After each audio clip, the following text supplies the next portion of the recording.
Bueno, vamos a hablar de algo de miedo. Tropillas de aparecido. ¡Ay, Juna!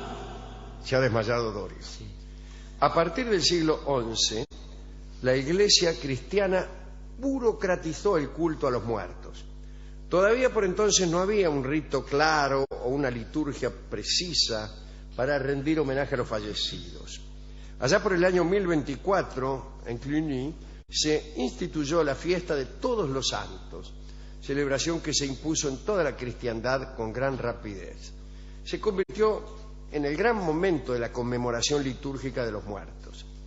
Esa celebración fue enormemente importante en los monasterios y también lo fue para los laicos con la institución regular de las misas dichas para los difuntos. En la segunda mitad del siglo XII, las creencias relativas a las penas purgatorias y más tarde el purgatorio ya como lugar específico, porque usted sabe que hasta entonces no había purgatorio. El purgatorio fue hecho por esa época, ¿no? Entonces se integraron plenamente las creencias en un contexto litúrgico, es decir, se rezaba en esos días instituidos por la suerte de los que supuestamente estaban en el purgatorio, incluso esperando ver cómo se decidía cada caso, para prodigarles un pasaje rápido al cielo. Está bien. Y entonces tuvo más sentido rezar por los muertos. Claro, porque antes no. ¿Qué voy a rezar por los muertos? Ya están. O están condenados o están salvareza. Claro. Cuando aparece el purgatorio como institución, entonces vamos a rezar por los muertos. No sea cosa que estén en el purgatorio. Y se van para el enfermo. Claro, y nadie hace, digamos, un poco de lobby. Muy bien. Algunos creyeron que la creación del purgatorio, así como lugar intermedio entre el paraíso y el infierno, dio lugar a que las apariciones espectrales fueran más posibles. Está bien, está bien. Claro, se creyó que para un muerto en el purgatorio era más fácil andar entre los vivos con su aspecto fantasmal. Y se dijo incluso, desde la erudición religiosa, que los muertos que sufrían en el purgatorio podían regresar legítimamente para suplicar a sus familiares que rogaran por ellos, que hicieran decir misas o que presentaran ofrendas a fin de aliviar, pero fundamentalmente para abreviar las pruebas a las que eran sometidos. Y es por eso que a partir del siglo XII empezaron a multiplicarse en la literatura y en las crónicas las historias de fantasmas. En la mitología clásica, usted sabe, los fantasmas son pocos, son muy pocos. Y más bien proliferan los demonios. Los daimones son, sí, ¿no? Que sí. son daimones. El crecimiento demográfico de espectros en el medioevo se debió entonces, como se ha dicho, a la creación del purgatorio y de esa instancia de muerte en la cual todavía debía someterse uno a situaciones de prueba, etcétera, etcétera. Por esos tiempos aparecieron también unas historias de fantasmas, historias colectivas de fantasmas, digamos, ¿no? A ver. O sea, muertos, fantasmas agrupados, formando un cortejo, una tropa, un ejército. Los relatos de tropas de muertos probablemente eran expiaciones colectivas de almas en pena, o un purgatorio itinerante que hacía un pasaje casual por el mundo de los vivos, pero vamos a ver caso por caso. Tripulaciones, imagino también. También, ¿no? claro, de barcos fantasmales, claro, imagínense, ¿no? El monje borgoñón Raoul Glaber expuso en el segundo libro de sus historias la visión del monje Wulferius de Moutier en la diócesis de Langres. Una vez, en la noche del domingo de la Trinidad, Wulferius vio que la iglesia de su monasterio se llenaba de hombres vestidos de blanco y púrpura. Iban conducidos por un obispo que se llamaba a sí mismo el obispo de los muchos pueblos. Estos personajes afirmaban haber ido ese día para compartir la celebración litúrgica de los monjes. Era una prueba para expiar pecados. A Wulferius, que estaba asombrado por semejante presencia, le explicaron que eran cristianos muertos en la guerra con los sarracenos. Se dirigían hacia el reino de los elegidos y habían hecho un alto además de para hacer una expiación, para reclutar a algunos compañeros. Cuando el oficio terminó, el misterioso obispo hizo dar el abrazo de paz al monje, Wulferius, y entonces Wulferius comprendió que ya no viviría mucho tiempo.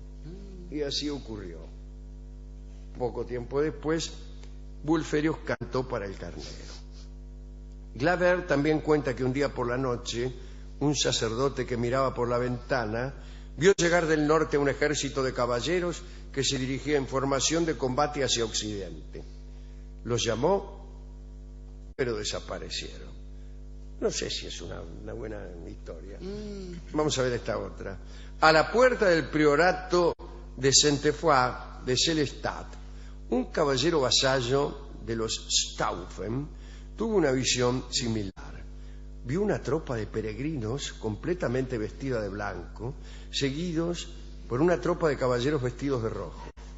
Uno de estos últimos le dijo: los blancos han muerto en pecado, por el contrario, los rojos hemos muerto en combate. Parece que los rojos se encargaban de vigilar la expiación de aquellos pecadores.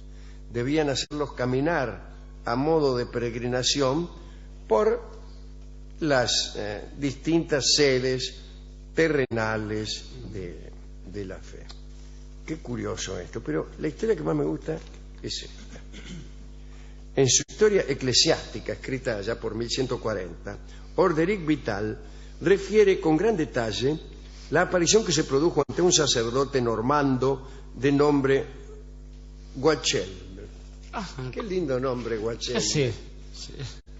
Fue la aparición del ejército de los muertos, conocido como la Mesnada Gelequín. La aparición tuvo lugar el 1 de año de 1091.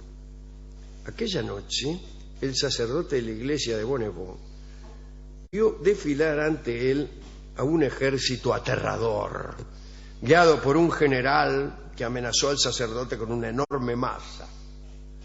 Unos soldados de a pie, entre los que el sacerdote reconoció a personas que habían muerto hace poco, o hacía poco, seguían al general entonando lamentos. A continuación venía una tropa de mujeres a caballo, a las que también pudo reconocer. Al final marchaban los clérigos, quienes suplicaron al sacerdote que rogara por ellos. El sacerdote Guachelme intentó detener a uno de los caballos, pero el arnés le quemó la mano. Finalmente, uno de los penitentes explicó que las pruebas del purgatorio habían terminado sin buenos resultados. Eran tipos que habían estado en el purgatorio. La sala de espera ahí. Claro, y esta marcha espantosa los llevaba al infierno. No se ha pensado mucho en esa gente. No. Generalmente se piensa que el purgatorio termina siempre en el cielo, sí, más tarde o más temprano. Que todos se reciben, y no. Parece que no. Parece que por ahí te dice, bueno, con usted es inútil. Y aquella marcha espantosa, llevaba a los tipos directo al infierno. Fulería de desfile. Es uno de los peores desfiles posibles. Sí. Dicen que tras la vista de aquella hueste infernal, el sacerdote cayó enfermo. No es para menos. Pero todavía vivió 15 años. Bueno, el autor de la crónica lo conoció. No lo estaba creyendo, pero ahora ya lo creo. Sí, ahora claro. Y pudo ver las fuertes quemaduras que le había provocado el arnés convertido. No, espere un poco. Ya está. Convertido Dolina. ¿Cómo sabe que las quemaduras Pruebas al provenían- canto. ¿Cómo? ¿De dónde? Si Y bueno, primero te cuentan que tomaste el arnés de un caballo y te quemó la mano y después te mostrás la mano quemada, ¿qué es? Cola, Es bueno, una señor. prueba. Claro. Eso es una prueba. ¿O no? Me parece que no. ¿No? Me parece que no.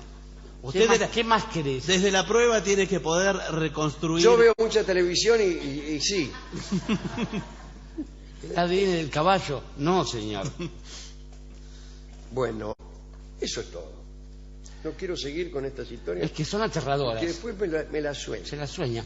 Estaba pensando que esta historia en realidad coincide con dos cosas. Coincide con el comienzo de los milenarismos, ahí cuando a la gente se le dio por pensar que el mundo se acababa porque un número era redondo, claro, olvidando que era una convención. Sí, bueno, volvió a suceder hace pocos bastante, años. bastante Nunca poco. falta un imbécil. E incluso el año pasado, Sí. ¿Cuándo era que los mayas decían? En 2012. El año pasado. Bueno, el año pasado. Sí, y aquí estamos También, todavía. bueno, yo mismo, ¿no? Debo confesar. Bueno, Sí, usted estaba diciendo Sí, cuidado, sí. cuidado. Cuidado, incluso estaba haciendo cosas que uno hace cuando está a punto de terminar. recuerdo esa fiesta de 15 días. ¿Estaremos vivos o será esto el purgatorio? Nos dijimos. Bueno, y también la época en que, ante la inminente llegada de la fin del mundo, uno se tenía que buscar una causa, como por ejemplo exterminar a un pueblo distinto, marchar, Claro. recuperar ciudades santas, Claro, este tipo de sí. cosas, usurpar reinos.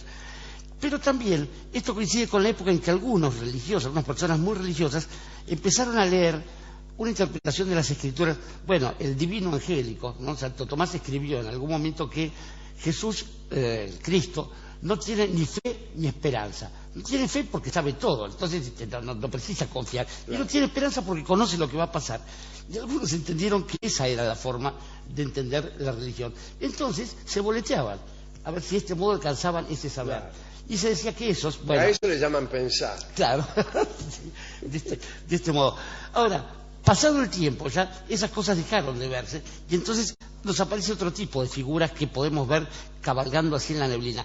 ¿Usted, Barton, no ha visto de niño, por ejemplo, 3 camellos o 4 deslizándose, acercándose al balcón de su edificio de departamentos al 6º piso y dejando allí los regalos de la infancia? No, igual que el señor, vi el pasto que ya habían comido los camellos y configuré todo lo otro. Prueba. Claro, del mismo modo que el arnés. Exactamente. Y vio la cicatriz en la mano y dijo, aquí han estado los camellos. Y 2 semanas No el antes. pasto comido. El pasto comido para mí es prueba de qué. ¿De De qué? que han estado los camellos y los reyes magos. Sí. Y si eso es verdad, todo lo es. Claro. Bueno, También, si esa es verdad, también es verdad que el Mar Rojo se abrió. sí, pero no le quepa la menor duda, sigamos por las piedras. Entonces, 2 semanas antes de eso, ¿cómo no imaginar que también un cortejo de renos, animal extraño para los argentinos, si los hay, seguidos por un señor obeso que explota enanos en algún lugar, recorre el mundo dejando juguetes? Y digo, y este tipo de cosas que nos han forjado desde el siglo XI en la cabeza, hacen que uno siempre quiera formar parte de esos ejércitos celestiales, pero del lado de los vivos, no del lado de los muertos, Claro. de aquellos que pueden lograr este tipo de cosas, como quien, por ejemplo. A ver, imagínense primero, todos los que quisieron conquistar el aire, ¿no? Lo tenemos a Pegaso ahí, que nos permitía hacer ese tipo de vuelos. En realidad, el problema de esto es que uno empieza el sueño de ese modo y entonces se va acercando a aquellas cosas que aprendió en la infancia y que de algún modo tiene una concreción, porque la explicación racional no le basta. Y entonces usted en medio del sueño va corriendo, como se hace en el campo, monta por la izquierda un caballo y siente que va levantando vuelo y mira hacia arriba y ve que efectivamente hay otras figuras que están navegando por allí a punto de concretar su sueño. En ese momento se despierta, la mujer que ama lo dejó, descubre que a lo sumo usted vive en el campo, lejos de todo y que ni siquiera tiene cabalgadura, pero le queda una cosa maravillosa para soñar: jinetes en el cielo. Y Jinetes en el cielo es la canción que vamos a escuchar. Pensé que a lo mejor era preferible oír Opa, Opa, Opa, que es una canción superior. Y que es muy lindo. ¿Por qué no cuenta un poco de lo que hay en Opa, Opa, Opa? Opa, comienza.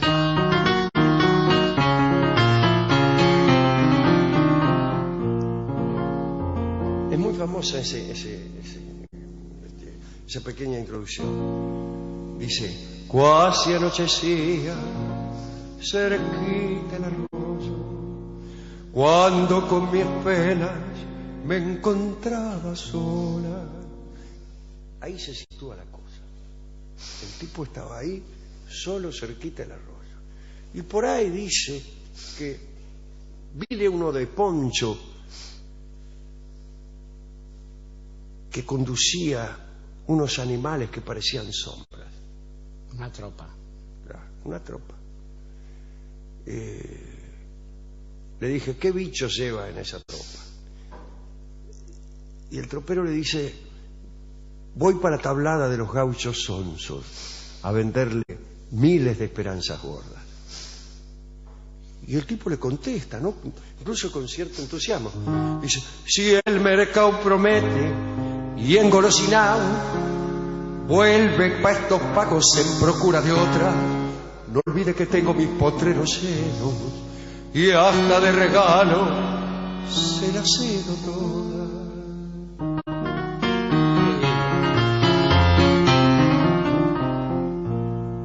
Entonces el tropero se sonríe.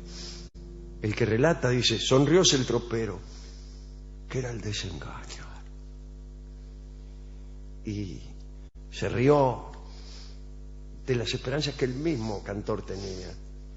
Y se fue con su pilla que andaba en medio de las sombras, quizá en las nubes, no recuerdo bien. Y aún dice, suena en mis oídos aquel grito, el grito campero de opa, opa, opa. Esta canción es parecida. La va a cantar Frankie Laine, que fue el que la impuso. Y comienza esta extraña versión con algo que nos hace esperar más bien tocata y fuga, y sin embargo se convierte en Jinetes en el cielo, que también eran unos bichos que parecían sombras. En vez de Bach, fuiste. Adelante.